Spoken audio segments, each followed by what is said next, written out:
The Komenda Sugar Factory, the untold story of Ghana's Komenda Sugar Factory. Imagine a factory that could create thousands of jobs, help farmers earn stable income, and reduce a country's dependence on imports. Now imagine spending millions of dollars to build that factory, only for it to sit silent. That is the story of the Komenda Sugar Factory, a factory that many believe could transform Ghana's agricultural and industrial future if it finally works. Today, we explore the history, the controversy, and why making the Komenda Sugar Factory work could change everything. Part 1. The Original Dream, 1964. The story begins in 1964 under Ghana's first president, Osajifo Dr. Kwame Nkrumah. At that time, Ghana had just gained independence, and Nkrumah had a bold vision. He wanted Ghana to become an industrialized nation, not just a country exporting raw materials. So his government built many factories across Ghana. One of them was the Komenda Sugar Factory. The idea was simple but powerful. Instead of importing sugar from abroad, Ghana would grow sugarcane locally and process it into sugar. Farmers in the central region would grow sugarcane. The factory would process it. Jobs would be created. Money would stay inside the Ghanaian economy. It was a beautiful vision of self-reliance. But history had other plans. Part 2. The Collapse of the Factory. Just 2 years after the factory was built, Ghana experienced a major political change, the 1966 coup d'etat. In 1966, Kwame Nkrumah was removed from power when he was on a peace mission to Vietnam. After that, many of his industrial projects began to struggle.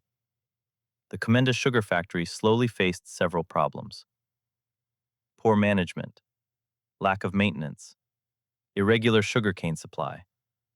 Over time, the machines began to break down and deteriorate. Production dropped. Eventually, by the early 1990s, the factory stopped operating completely. For more than 2 decades, 20 years, the factory was abandoned. Buildings deteriorated, machines rusted, and the dream of Ghana producing its own sugar faded away miserably. Part 3. A Second Chance. Rebuilding the Komenda Factory. Decades later, Ghana decided to try again by producing their own sugar. The government of President John Dramani Mahama I rebuilt the factory with a $35 million loan from India. The goal was to revive the sugar industry and create a modern processing plant. In 2016, the factory was officially reopened. Again, that was after 52 years since 1964. Many people were excited. It seemed Ghana's long-lost sugar dream had returned. But soon after commissioning, a major problem appeared. There was not enough sugarcane to run the factory. Within months, the factory stopped operating again. The machines were ready, the workers were ready, but the raw materials were not. Part 4. The Political Debate and the Blame Game. Since then, the factory has become a topic of national debate. Different governments have tried to revive it. The administration of Nana Akufo-Addo and Bawumia explored leasing the factory to private investors, but failed. Experts suggested expanding sugarcane plantations and improving management. Yet years later, the factory still struggles to operate consistently. Many Ghanaians ask the same question: how can a country spend millions on a factory that does not produce sugar? Part 5. Why Komenda Sugar Factory still matters. Despite all the challenges, the Komenda Sugar Factory is still extremely important and relevant today. Firstly, Ghana imports huge amounts of sugar every year, approximately about 1.67 billion Ghana cedi, amounting to about 130 to 150 million US dollars per year. That means millions of dollars leave the country. If Komenda works, Ghana could reduce these imports and strengthen the Ghana cedi.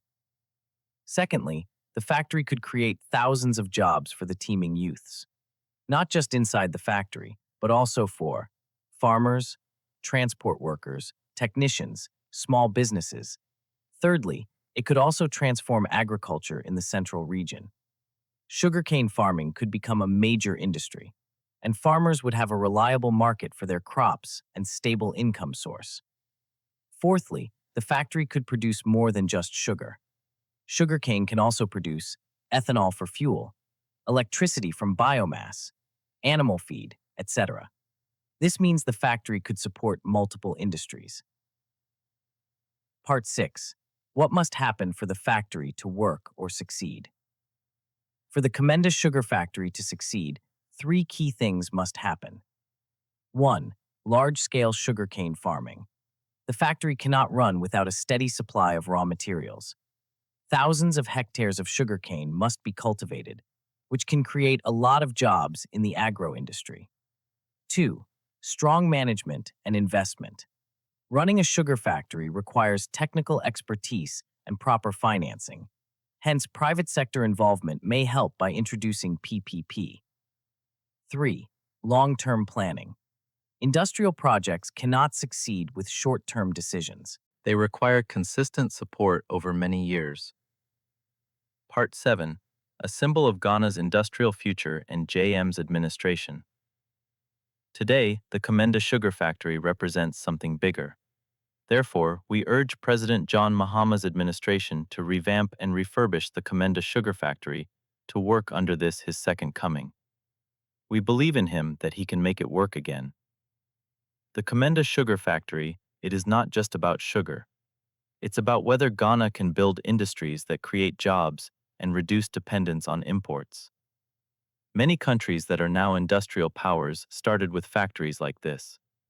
If Komenda succeeds, it could inspire the revival of many other industries in Ghana. But if it continues to sit idle, it will remain a painful reminder of lost opportunities and waste of resources. In conclusion, the Komenda Sugar Factory tells a powerful story, a story of ambition, a story of political change, a story of missed opportunities. But the story is not over yet. The factory still stands in Komenda. Its machines are still capable of producing sugar. Its potential to transform communities is still real.